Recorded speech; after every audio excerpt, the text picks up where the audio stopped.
আনবে, বাইতুল্লাহ হজে আসবে, এই সাফা মারওয়ায় যদি দৌড় না দেয় একজন আর হজ কবুল করা হবে না। পাগলের মতো দৌড়াও, মাওলার দরবারে গিয়া মাওলার আশিক হইয়া যাও। চুলগুলো এলোমেলো, সাবান লাগানো যাবে না। হাজি নখ বড় হয়ে গেছে, নখ কাটা যাবে না। ময়লা পরিষ্কার করা যাবে না, আতর লাগানো যাবে না। পাগল হয়ে যাও।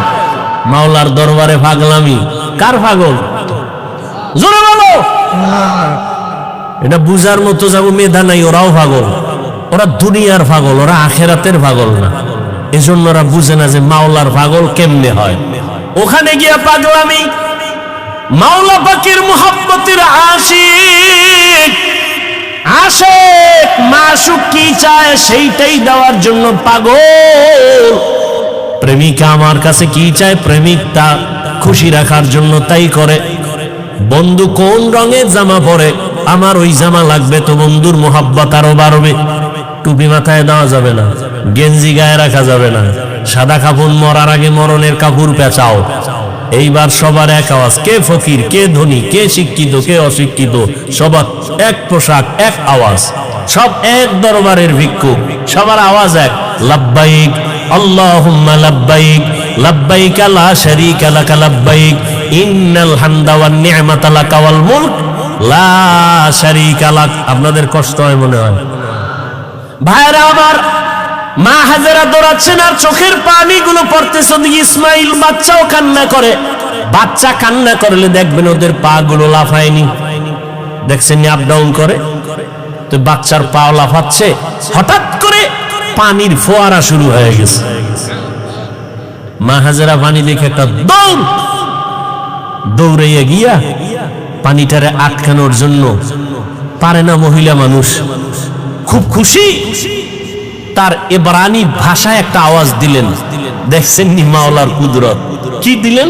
পানিকে বললেন জাম জাম, থাম থাম। আল্লাহর কাছে এই শব্দটাও কবুল হয়ে গেছে। কিয়ামত পর্যন্ত এই পানিকে কি পানি বলে? শব্দটা কার? এই মাত্র বলছি, শেষ। মা হাজেরার জবানের আওয়াজ, জাম জাম, থাম থাম। পৃথিবীর বিশুদ্ধ পানি। সাহাবাদের মধ্য থেকে কেউ নবীকে জিজ্ঞাসা করলেন, ইয়া রাসূলুল্লাহ, এই জমজম কূপের পানির তলা কই? Crore crore crore, million trillion billion পানি হাজি সাবরা নিয়ে যায়, কমে না বাড়ে না, সমান। নবী কয়, এই জমজম পানির কূপের তলা হলো হাউজে কাউসারের সাথে। আরো জোরে, কোথার সাথে? মুফাসসিরিনে কেরাম লিখেছেন, কাউসারের পানির থেকেও জমজমের মূল্য বেশি।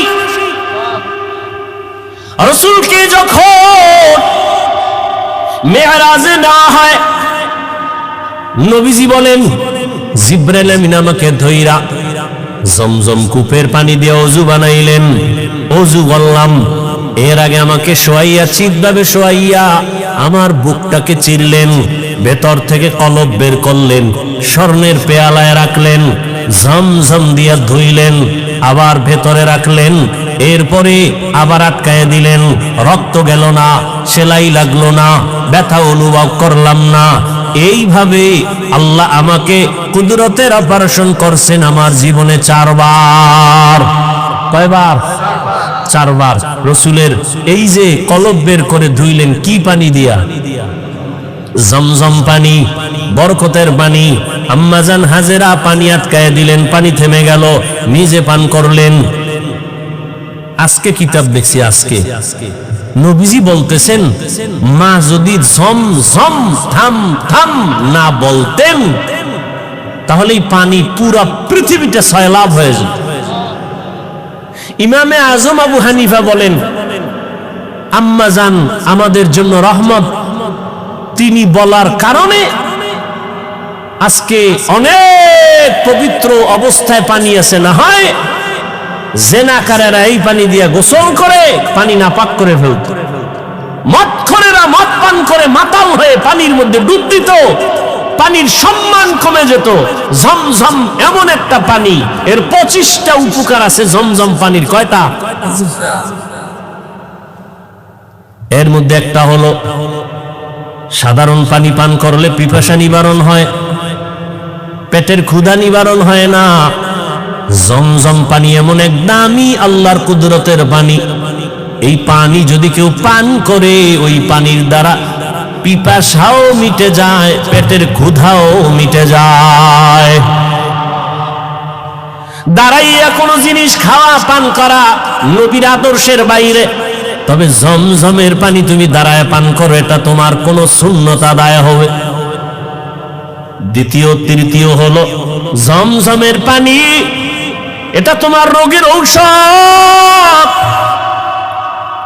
কত পার্সেন্ট শেফা করবে, তোমার ঔষধের ক্রিয়া করবে? কয় তোমার আকীদা বিশ্বাসের মজবুতি যত পার্সেন্ট তত পার্সেন্ট। কেউ যদি মনে করে আমি ঔষধ খাবো না, জমজম আমার ঔষধ, যতটুকু বিশ্বাস করবে অতটুকু ফলাফল। পানি পান করলেন, ইসমাইল সুস্থ হওয়া শুরু হয়ে গেল, একটা দোয়া কবুল হয়ে গেছে। কার দোয়া? ইব্রাহিম নবীর দোয়া। লোকজন আল্লাহ আইনে দিয়েও এক দোয়া করছেন। ব্যবসায়ীরা যাচ্ছে এলাকা দিয়ে, পানির প্রয়োজন, খুঁজতে খুঁজতে আইয়ে জমজমের কাছে হাজির। মালিককে? মহিলা, বাচ্চাওয়ালা। আমাকে একটু পানি দিবেন নি? মা হাজেরা বলে দিব, বেশি দিব, যত লাগে তত নেন, শর্ত এখানে বাড়িঘর করেন, চাষাবাদ করেন, থাকেন। আবাদ শুরু হয়ে গেল। এবার আরেক দোয়া চাইছে ইব্রাহিম নবী, ওয়ারযুকহুম, রিজিকের ব্যবস্থা করেন। আল্লাহ পাক রব্বুল আলামিন জিব্রাইলের মাধ্যমে তায়েফের জমিনে কুদরতে আল্লাহ এক ফলের বাগান এনে দিলেন। যেই বাগানে 12 মাস ফল হবে, ফল হবে 12 মাস। আল্লাহ রিজিকের ব্যবস্থা করে দিলেন, মানুষজন বসবাস শুরু হয়ে গেল। এখন আর ওয়ান আবাদি এলাকা আবাদি হয়ে গেল, মানুষজনের অভাব নাই। কত আনন্দে জীবন যাপন করে ইসমাইল। বড় হতে হতে হতে হতে 6 বছর প্লাস হচ্ছে। ইব্রাহিম নবী এর মধ্যে একদিনও আর আসেন নাই। আল্লাহর পরীক্ষা দ্বিতীয়টা এবার আবার শুরু, কোরবানির। ওদিকে ঢুকবো, ইব্রাহিম নবী 6 বছরে আর আসেন নাই। ছেলে কেমন, কি মায়া, আল্লাহর পরীক্ষা কত কঠিন। ইব্রাহিম নবী এই জিলহজ মাস 8 তারিখ, 9 তারিখ, 10 তারিখ স্বপ্ন দেখা শুরু করলেন। তোমার কলিজার আপন জবাই করো আমার পথে, আমার নামে। ভাবলেন, নাম তো কয় নাই কারে। 100 উট জবাই করলেন।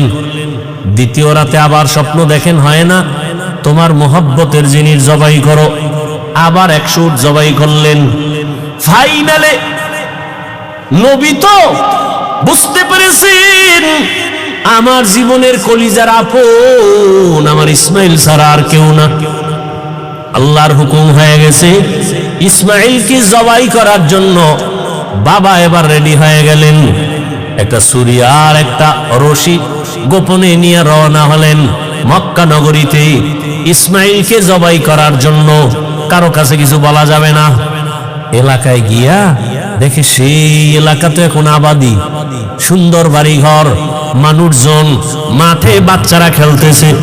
একটা ডাক দিয়ে কয়, এই ইনি ইসমাইল আছেন? ইসমাইল? বাচ্চারা কয়, ইসমাইলকে বুঝলাম না। একজনে কয়, হ্যাঁ আমি চিনি। ইসমাইল কোথায়? ওরা বাড়ি আছে, নিকা আছে। ওই সবার বড় বড় ঘর, কিন্তু ইসমাইল যেই ঘরে থাকে একটা ছোট ঝুপড়ির মতো। ইব্রাহিম নবী যত কদম বাড়ায় কলিজাটা কেমন যেন ফেটে যাইতেছে, মায়া আর মায়া চুম্বকের মতো। আমার কলিজার আপন, এত আদরের সন্তানের এতদিন আমি পাই নাই। যত সামনে যায় তত ইব্রাহিমের কলিজাটা দুর্বল হয়ে যায়। ঘরের দরজায় ইসমাইলের পাইয়া ডাক দিছে, বাবা আসো। কিন্তু ইসমাইল চিনে নাই লোকটাকে। ঘরের মধ্যে দৌড় দিছে, আল্লাহর নবী সালাম দিলেন, আসসালামু আলাইকা ইয়া আহলাল বাইত। ঘরের মধ্যে ঢুকে যখন হাজেরা দেখলো, সালাম নিয়ে কান্না শুরু করলে, চোখের পানি, হৃদয় হৃদয় ভাঙ্গা কান্না। ইসমাইলের মা কয়, চিনোনি বাবা? এই তোর বাবা ইব্রাহিম, বাবার কাছে যাও, দূরে থাকিও। মালিকের কঠিন পরীক্ষার ইসমাইল, এই তোর বাবা নবী ইব্রাহিম। বাবা সন্তানের পাইয়া বুকে জড়াইয়া কান্নার আওয়াজ, এমন মায়ার কান্না শুরু হয়ে গেল। নবী আবার চিন্তা করলেন, না জানি আবার মায়ার কারণে পরীক্ষায় ফেল করি। নবী বললেন, হাজেরা দেরি করার সময় নাই, জবাই করতে নিব তাও তো বলা যাবে না। নবী কৌশল করে বললেন, ও হাজেরা, ইসমাইলের সুন্দর করে সাজাইয়া দাও, মালিকের দাওয়াতে যাব।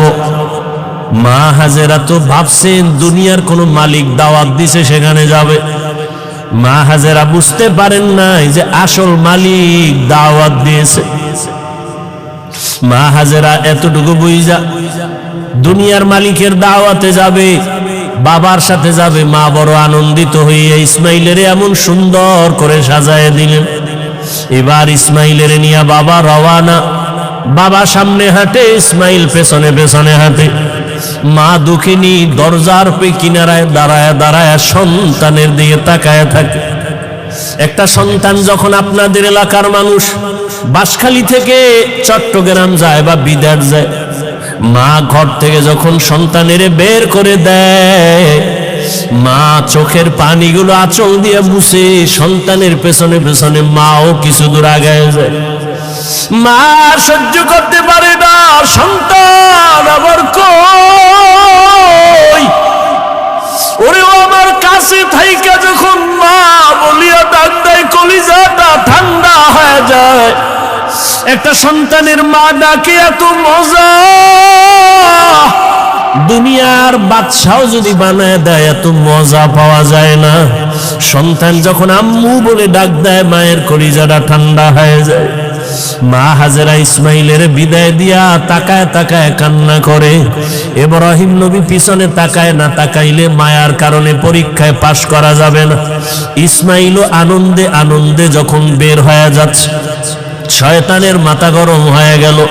এই পরীক্ষায় যদি ইব্রাহিম পাশ করে, দুনিয়াওয়ালারা বহু বিধর্মী মুসলমান হবে। কেমনে পরীক্ষায় ফেল করানো যায়? হাজেরাকে একটু ধোকা দেই। হাজেরারে গিয়া ধোকা দিয়া কয়, হাজেরা ইসমাইলের কোথায় ছাড়লা? কয় মালিকের দাওয়াতে গেছে। বলে কোন মালিক? বলে দুনিয়ার কোন বাদশা। কয় না না, আমি জানি আল্লাহ দাওয়াত দিছে। কেন? হাজেরাকে বলে জবাই করার জন্য। হাজেরা ডাক দিয়ে কয়, রে শয়তান, তুই আমাকে ধোকা দিস না। একটা বাবা হইয়া কোনোদিন সন্তানের জবাই করতে পারে না। যখন এই কথা বলছে, শয়তান ডাক দিয়া কয়, আল্লাহ হুকুম করছে জবাই করার জন্য। হাজেরা চোখের পানি ছাড়িয়া কয়, রে শয়তান, যদি আমার মাওলা হুকুম করে একজন ইসমাইল না, আল্লাহ যদি আমারে আরো ইসমাইল দেয়, আমি সব আল্লাহর রাস্তায় ছেড়ে দিতে রাজি। শয়তান দেখলো এখানে হাজেরাকে ধোকা দিয়ে আটকানো যায় না, দৌড়াইয়া গেছে শিশু ইসমাইলের একটু ধোকা দেওয়ার জন্য। ইসমাইলের গিয়া যখন ধোকা দিতে গিয়া কয়, ইসমাইল কই যাও? বাবার কাছে ছুরি আছে, তোমারে জবাই করবে। ইসমাইল তো বুঝ কম, ডাক দিয়া কয়, আব্বা জান, আপনি কি আমাকে জবাই করতে নিয়ে যাইতেছেন? এবার ইব্রাহিম কয়, শয়তান, পাথর মারো। এই তিন জায়গায় ধোকা দিছে। ইব্রাহিম আর ইসমাইল মিলিয়া তিন জায়গায় পাথর মারলেন। আল্লাহ তাআলা আইন করে দিলেন, আমার ইসমাইলের কথা কাজটা আমার কাছে ভালো লাগছে। ইব্রাহিমের এই কাজটা আবদ পর্যন্ত স্মৃতি হয়ে থাকবে মুসলমানের কাছে। আজকে যেই তিন জায়গায় ইসমাইল আর ইব্রাহিম পাথর মেরেছেন, ওই তিন জায়গায় পিলার করা আছে। ও হাজিরা, তোমরা হজ করতে গিয়া ওই তিন জায়গায় যদি পাথর না মারো, তোমাদের একজনের হজও কবুল হবে না।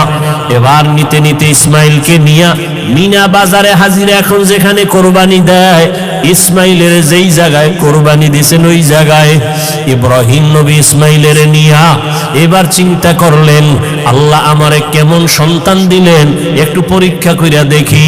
এবার সন্তানকে বাবা বলতেছেন, ফালাম্মা বালাগা মাআহু সাইয়া ক্বালা ইয়া বুনাইয়া ইন্নী আরা ফিল মানামি আন্নী আযবাহুকা ফানজুর মাযা তারা। ও বাবা, আমি স্বপ্নে দেখলাম তোমাকে জবাই করতেছি, বলো বাবা তোমার কি মতামত বলো। ইব্রাহিম নবী কথাটা বলা মাত্রই সাথে সাথে সেকেন্ডের মধ্যে সন্তান ইসমাইল জবাব দিয়ে দিলেন, ইয়া আবাতিফ আল মা তুমার সাতাজিদুনি ইনশাআল্লাহু মিনাস সাবিরিন। আব্বাজান, দ্রুত আমাকে আল্লাহর হুকুম মতো জবাই করেন, ইনশাআল্লাহ আমাকে আপনি ধৈর্য ধারণকারীদের মধ্যেই পাবেন। আব্বা জান, আমাকে দ্রুত জবাই করেন, দেরি করলে আবার বুঝি আল্লাহ হুকুমটা ফিরায় নিবে, কপাল পুড়ে যাবে। একটা সন্তান বাবার সামনে কতটা বিনয়ী হইয়া বাবার ইজ্জত রক্ষার জন্য আল্লাহর মুহাব্বতের বন্ধনে নিজেকে পেশ করে দিলেন। তবে ইতিহাসবিদরা লেখেন, ইসমাইল একটু কান্না করে বলছেন, বাবাজান আপনি যদি এই কথাটা আমাকে একটু বাড়ি বসিয়া বলতেন, আমি আমার দক্ষিণী মায়ের থেকে একটু চির বিদায় নিয়ে আসতাম। কারণ 6টা বছর আমার মা আমার এত কষ্ট করে লালন পালন করে বড় বানাইছে। এই 6টা বছর পানি নাই, খানা নাই, আপনিও এসে দেখেন নাই। আমার মা আমার মুখে জিহ্বা দিয়ে আমার পেটের ক্ষুধা নিবারণ করেছে। আমার মা পাগলনির মতো দৌড়াদৌড়ি করেছে। ও আব্বাজান, বাড়ির মধ্যে বসে যদি বলতেন আমি একটু মায়ের থেকে বিদায় নিয়ে আসতাম, পারি নাই, দুঃখ নাই বাবা, আমাকে এখানে জবাই করিয়া আমার রক্তমাখা পোশাকটা মায়ের কাছে নিয়ে যাবেন। আম্মা জান আমাকে না দেখে যদি বলে আমার ইসমাইল কই, আপনি আব্বা রাগ করে আমার মাকে কিছু বলবেন না, আমার আম্মা জানকে একটু সান্ত্বনা দিয়া বলবেন ইসমাইল সালাম জানাইছে, আল্লাহ যদি কবুল করে হাসরের ময়দানে মোলাকাত হয়ে যাবে। আব্বা জান, আর আপনার কাছে দাবি, আমাকে জবাই করার আগে আপনি আমার হাত পা রশি দিয়ে বাঁধেন, কারণ জবাই করতে গিয়া আমার হাতে পায়ে নড়াচড়া যদি আপনার শরীরে লাগে বেয়াদবি হবে, আল্লাহ বেজার হয়ে যাবে। আব্বা জান, আপনি কাপড় দিয়ে আপনার চক্ষু দুইটা বেঁধে নেন, কারণ জবাই করার সময়, ছুরি চালানোর সময় আমার চেহারায় যদি আপনার নজর লাগে, মায়ার কারণে আপনি জবাই করতে পারবেন না, আল্লাহ বেজার হয়ে যাবে। আব্বা জান, আমি শুয়া বললাম, তাড়াতাড়ি আমার গলায় ছুরি চালান। ইব্রাহিম নবী ইসমাইলের শোয়াইয়া যখন ছুরিটা চালাইতে চায়, আমার মাওলার কুদরতি অন্তরে এত মায়া, আমার আল্লাহ ডাক দিয়ে কয়, রে ছুরি, আমার ইসমাইলের একটা পশমের ক্ষতিও যেন তোমার দ্বারা না হয়। আল্লাহর হুকুমে ছুরি কোনো কার্যকারিতা করে না, একটা পশমও কাটে না। ইব্রাহিম নবী এবার পাথরের উপরে আঘাত করলেন, ছুরি দিয়া পাথরটা আলাদা হয়ে গেল। ইসমাইলের ডাক দিয়ে কয়, বাবা এইবার ফাইনাল রেডি হও, তোমার জবাই করার সময় রক্ত আমার হাতে না লাগা পর্যন্ত ছুরি চালাইতেই থাকবো, না হয় আমি ছুরি চালানো বন্ধ করব না।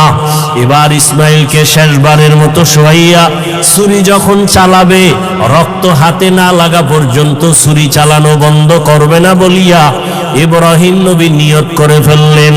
ইসমাইলকে শোয়াইয়া দিলেন, আর যখন ছুরি চালাবে, আল্লাহ পাক রব্বুল আলামিনের কুদরতি অন্তরে এত মায়া, জিবরাইলের ডাক দিয়ে কয়, জিবরাইল, আমার ইব্রাহিমের ওয়াদা, এমন ত্যাগ আর নিয়ত যে রক্ত না লাগা পর্যন্ত ছুরি চালানো বন্ধ করবে না। আমি তো ইসমাইলের জবাই চাই না, আমি চাই আমার হুকুমের জন্য কতটুকু তারা ত্যাগ স্বীকার করলো। আমার মোহাব্বতের পরীক্ষা চাইছি, আমি ইসমাইলের জবাই চাই নাই। আমার হুকুম মতো প্রশ্ন ছাড়া যখন তারা দুজনে রেডি হয়ে গেল, আমার পরীক্ষা হয়ে গেছে, আর লাগবে না। ইসমাইলের জবাই করার আগে, ছুরির নিচে দেওয়ার আগে, জান্নাতি একটা দুম্বা নিয়ে যাও, ইসমাইলের সরাইয়া জান্নাতি দুম্বাটা যখন ছুরির নিচে দিয়া দাও। ইব্রাহিম নবী ছুরি চালায়, জিব্রাইল আমিন দুম্বা নিয়ে রওয়ানা। দেখতেছে আমি যাইতে না যাইতেই মনে হয় ছুরির নিচে ইসমাইল জবাই হয়ে যাবে। জিব্রাইল আমিন আসমান থেকে একটা আওয়াজ দিছে, আল্লাহু আকবার, আল্লাহু আকবার। ইব্রাহিম নবী তাকাইছেন, তিনিও ডাক দিয়েছেন, আল্লাহু আকবার, আল্লাহু আকবার। এইবার ইসমাইলও আওয়াজ দিলেন, লা ইলাহা ইল্লাল্লাহ। এইভাবে আওয়াজ দিয়া ইব্রাহিম নবী যখন চক্ষু খুইলা দেখেন রক্ত হাতে লাগছে, ছুরিটাও ছাড়লেন। যখন তাকায়া দেখে খুশি মনে ইসমাইল বুঝি কোরবানি হয়ে গেল, কিন্তু না, দেখে একটা অপরিচিত জন্তু জবাই হয়ে গেল। ইসমাইল পাশে সুন্দরভাবে দাঁড়ানো।